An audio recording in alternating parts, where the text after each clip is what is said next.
کلیسیا پاکستان کی رفاقت میں آ کر مجھے جس خوشی کا اظہار کرنا ہوتا ہے اور جس قدر میرا دل خوشی سے معمور ہوتا ہے اور جس قدر میں شادمان ہوتا ہوں، جس قدر میں شکر گزاری سے بھرا ہوتا ہوں، کاش مجھے اس کا اظہار کرنا آ جائے کہ میں کس قدر خوش ہوں۔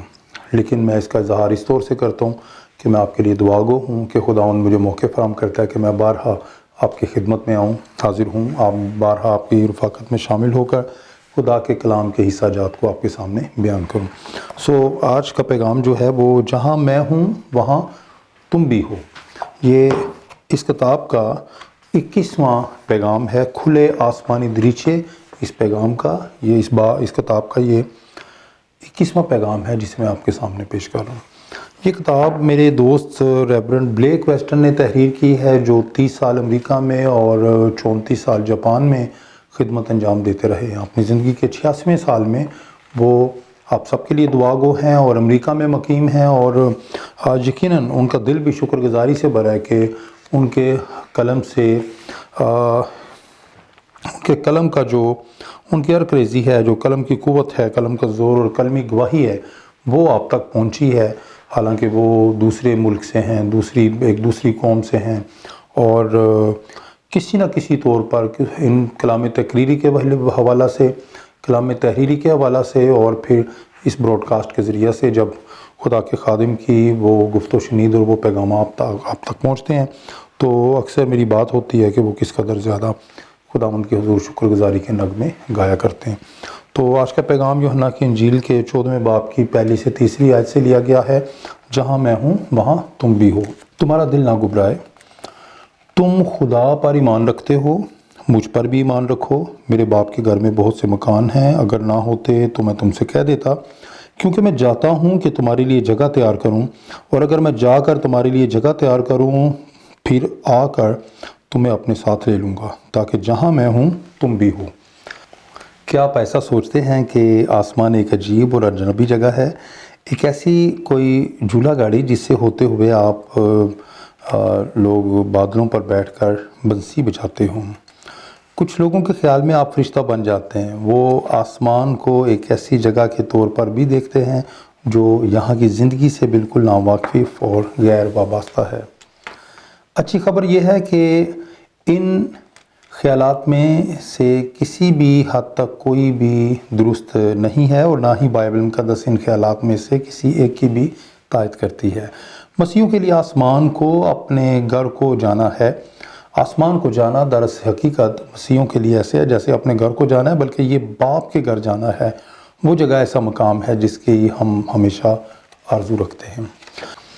خداوند یسوع نے کہا، میں چاہتا ہوں کہ تمہارے لیے جگہ تیار کروں، اور خداوند یسوع نے یہ بھی کہا کہ باپ کے گھر میں میرے باپ کے گھر میں بہت سے مکان ہیں، اور یہ دونوں باتیں آسمان کی بابت بہت کچھ بیان کرنے سے بڑھ کر ہیں۔ ہم وہاں اپنے آپ کو اجنبی محسوس نہیں کریں گے، یہ ہمارے لیے ہمارا اپنا گھر ہوگا۔ ہم محسوس کریں گے کہ یہ وہی جگہ ہے جس کے بارے میں ہم نے سنا اور دنیا میں اس کی تلاش میں سرگردہ رہے ہیں اور اسے حاصل کرنے کی خواہش کا اظہار کیا، لیکن یہ زمین پر ہمیں میسر نہیں ہوئی۔ جب آپ طویل سفر کر کے گھر جا رہے ہوں، ہم اس زمین پر پردیسی اور مسافر ہیں۔ ہم یہاں اس زمین پر زندگی کے خیموں میں عارضی طور پر رہائش پذیر ہیں۔ مسافر مختلف ہوٹلوں میں رہتے ہیں اور ہمیشہ آگے بڑھتے رہتے ہیں۔ جب آپ گھر سے دور ہوتے ہیں تو جس بات کی آپ کے دل میں تڑپ ہوتی ہے وہ گھر کو واپس لوٹنا ہوتا ہے۔ میں بہت طویل سفر کرتا ہوں، کبھی کبھی گھر پہنچنے سے پہلے میں 40 گھنٹے یا اس سے زیادہ وقت سفر میں رہتا ہوں، لیکن میرے ذہن میں جو بات سب سے زیادہ زیر غور ہوتی ہے وہ یہ ہے کہ میں اپنے گھر جا رہا ہوں۔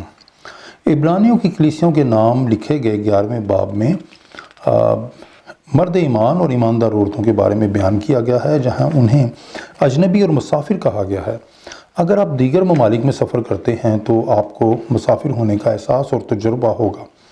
زبان اور رسم و رواج الگ ہوتے ہیں، آپ کو ہر وقت احساس رہتا ہے کہ آپ اس ملک سے تعلق نہیں رکھتے، آپ وہاں بہت عیش و عشرت آرام سے رہ سکتے ہیں، اور آپ ایک قدیم گیت جو اب شاذ و نادر ہی گایا جاتا ہے، جو کہ بڑی عمدہ سچائی کا اظہار کرتا ہے، یہ دنیا میرا گھر نہیں پیارے، مجھے لمبے سفر پر جانا ہے، جانا ہے، مجھے لمبے سفر پر جانا ہے۔ اجنبی اور پردیسی ہمیشہ دوسرے لوگوں سے مختلف ہوتے ہیں، ان کی آنکھیں گھر کی طرف لگی رہتی ہیں اور آخر کار وہ اپنے گھر کی روشنی میں اپنے سفر کا اختتام کرتے ہیں۔ یہاں زندگی کی سنجیدگی کو ظاہر کرنے کے لیے بائبل مقدس مثالوں کا استعمال کرتی ہے۔ ہماری زندگی بخارات اور سایہ کی طرح ہے اور جلد اڑ جاتی ہے۔ اس طرح ہم اگر زمین پر اپنا گھر بنانے کی خواہش اور کوشش کریں گے تو ہم مایوس ہو جائیں گے۔ ایسا کرنا ریت پر گھر تعمیر کرنا ہوگا، یہ اسی پر تعمیر ہے جس نے ہوا کے ہلکے پھلکے جھونکے سے اڑ جانا ہے۔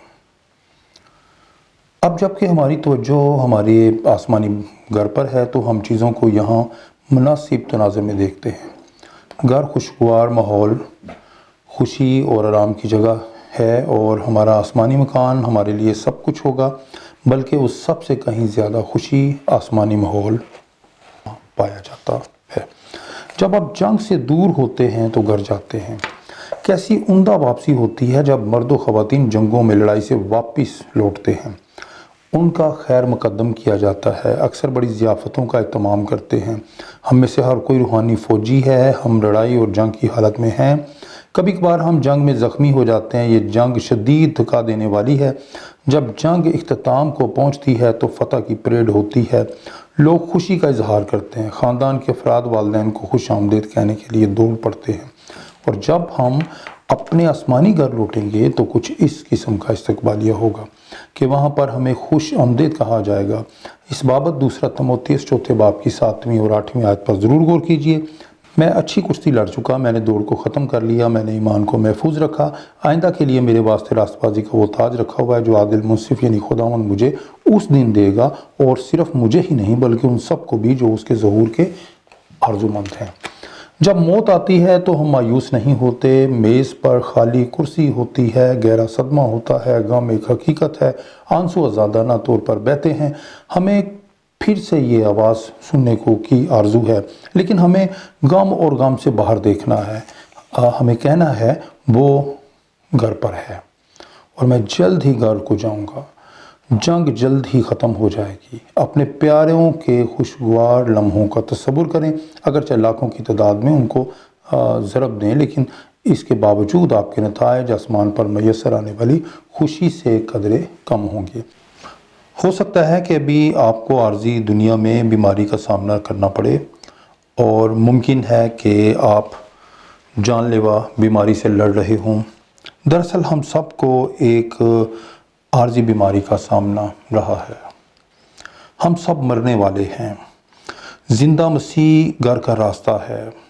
مسیح خداوند میں ہم جنگ کے اختتام پر ایک گھر کے منتظر ہیں۔ جب آپ کام سے تھک چکتے ہیں تو گھر جا رہے ہوتے ہیں۔ آپ سب جانتے ہیں کہ دن بھر کام کرنا نہایت تھکن کا سبب بنتا ہے۔ کچھ لوگ اپنے کنبے کی بہتر کفالت کے لیے 2 نوکریاں کرتے ہیں۔ کچھ خواتین کل وقتی کام کاج سے واپس گھر لوٹ کر گھر کے کاموں میں مصروف ہو جاتی ہیں۔ مرد ہوں یا خواتین، کام کاج سے تھکن کے بعد جس چیز کی سب سے زیادہ خواہش ہوتی ہے وہ ہے آرام۔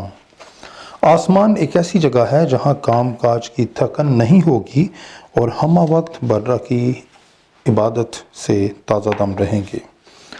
ہمارا آسمانی گھر ہمارے زمینی گھر سے کم نہیں ہوگا، یہ اور بھی بہت کچھ ہوگا۔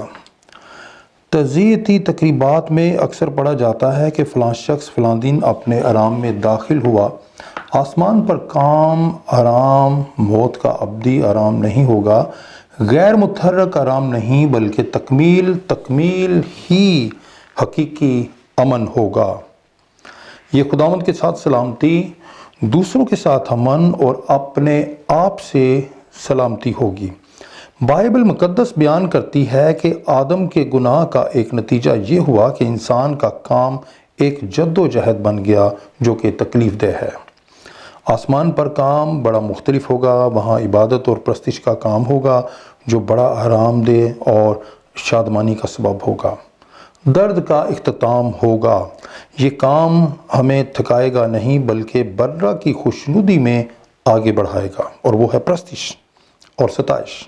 ہمیں ترقی دے گی وہ سب جو ہم برہ کی حضوری میں مصروفیت انجام دیں گے، اور وہ خداوند کی پرستش ہے۔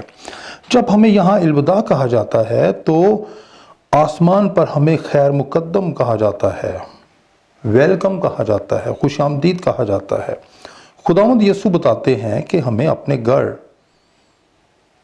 اپنے آسمانی گھر کے بارے میں کیسے سوچنا ہے۔ ہمارا آسمانی گھر ایک تیار جگہ ہے جس کا خوبصورت ہونا ایک حقیقت ہے۔ حقیقت یہ ہے کہ یہ میرے ابا کا گھر ہے۔ آئیے ہم جان لیں کہ آسمانی گھر وہی سچائی ہے جسے ہم اپنی ضرورت قرار دیتے ہیں۔ اگر ہم تھکے ہوئے مسافر سے پوچھیں تم کہاں جا رہے ہو، وہ جواب دیتا ہے گھر جا رہا ہوں۔ اگر ہم جنگ سے واپس آنے والے فوجی سے پوچھتے ہیں کہ تم کہاں جا رہے ہو، تو وہ کہتا ہے کہ گھر جا رہا ہوں۔ اگر ہم تھکے ہوئے مزدور سے پوچھیں تم کہاں جا رہے ہو، وہ جلدی سے ہمیں کہتا ہے گھر جا رہا ہوں۔ اگر آپ کسی مسیحی سے پوچھتے ہیں آپ کہاں جا رہے ہیں، تو وہ خوشی خوشی کہتا ہے میں اپنے گھر جا رہا ہوں، میں اپنے آسمانی گھر جا رہا ہوں۔ کیا آپ اپنے آسمانی گھر کو جا رہے ہیں؟ کیا آپ اس دنیا میں رہتے ہوئے گناہ کی جو عارضی بیماری ہے کیا اسے چھوٹ چکے ہیں؟ کیا آپ نے اسے ٹاٹا بائے بائے کہہ دیا ہے؟ آج تک اگر نہیں کہا تو میں آپ کو دعوت دیتا ہوں کہ آپ مسیح مصلوب کو برہ قدوس کو اپنی زندگی کا خداوند اور نجات دہندہ قبول کریں، تاکہ آپ گناہ جیسی عارضی بیماری کو بائے بائے کرتے ہوئے آسمان پر خوش آمدید کیے جائیں۔ May the Lord bless you۔